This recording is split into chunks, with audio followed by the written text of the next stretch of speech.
guys, and welcome back to my channel, and if you are new, then a big huge welcome to you. I hope everyone is doing well and is surviving the cold. I mean, in the UK at the moment, snow's been falling for about a few days, maybe a week, but I know that a lot of people have suffered very low temperatures, and I can't imagine how everyone must have felt. But I hope you guys are doing really well in the UK, and I hope you're doing well in other parts of the world too.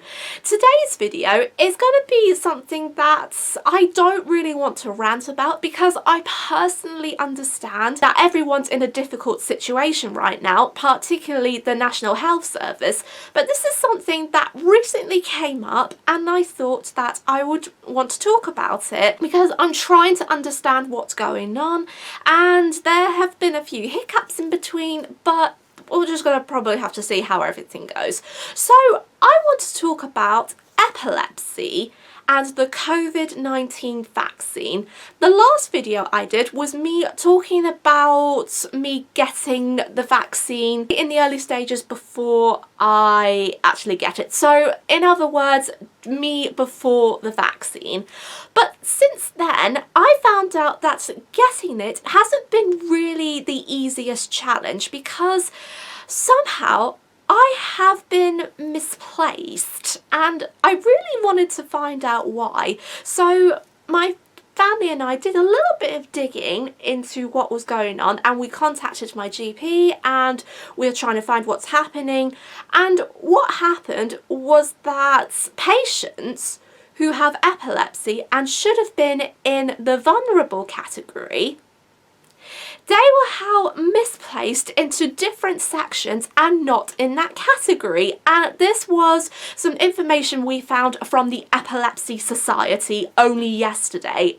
And it was really shocking, because to be honest, I thought I was going to be the only person, but when I found out there were lots more people who were in the same boat, I just thought, how could this have happened? Why could this have happened?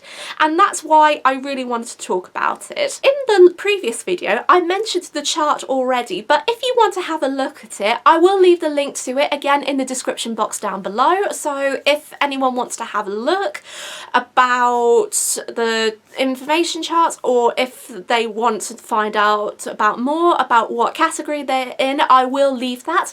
But then also I will leave a few links from the Epilepsy Society in the description box down below, because at the same time, whilst I was waiting for my GP to get back to me, I asked on social media about epilepsy being either in the band 3 or in the band 6 category. Normally I would say category, but I thought I used the word band as in B-A-N-D, because that's probably the easiest way for me to remember it.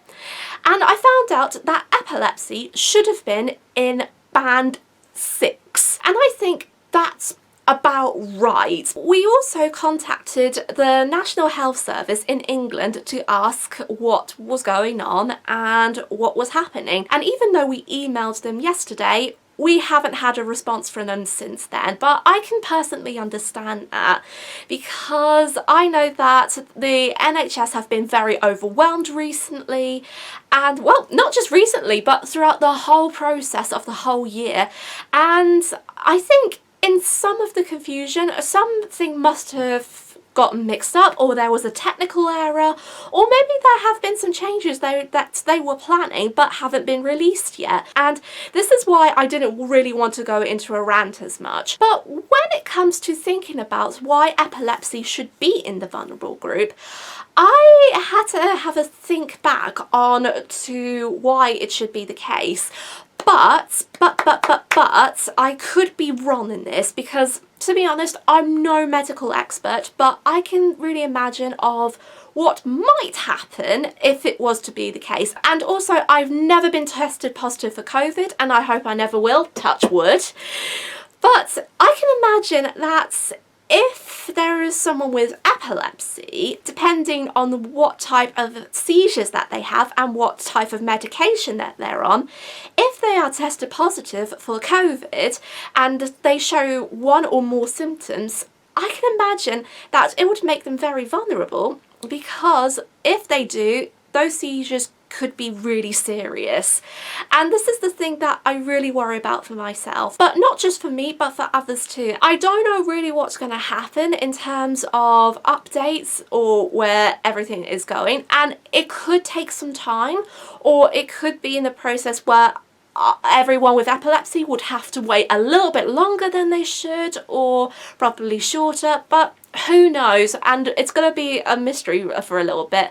But I will see what's going on, and hopefully, fingers crossed, I will have more updates, and I'm just hoping for the best really, and I'm hoping you guys for the best too, because I can really understand the frustration between individuals and families, and for the National Health Service as well.